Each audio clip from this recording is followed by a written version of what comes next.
Associação Zumba-Uma, nós somos parceiros, juntamente com esse projeto. A capoeira que vocês acabaram de ver é a capoeira contemporânea, que é a mistura da capoeira Angola com a regional. Sou formado no Mestre Martelo, no qual me ensinou desde meus 16 anos de idade.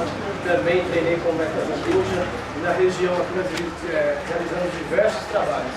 Esse projeto nosso de Chão de Cultura, nós trabalhamos com a diversidade cultural. Não é só a capoeira. Vocês acabaram de apreciar a dança afro, temos a dança do corpo, a capoeira, maracatu e assim por diante. Qual a importância do Mestre Martelo para a capoeira da região aqui? Não da sul e do Tarde? Tem tudo a ver, né? Martelo iniciou a capoeira justamente com o Mestre Zambuja. Eles tiveram um grande trabalho aqui no município, já vem de, se não me engano, mais de 40 anos que já iniciou a capoeira. Mestre Zambuja foi o atual ganhador do prêmio de reconhecimento, que é o prêmio da cultura do governo federal.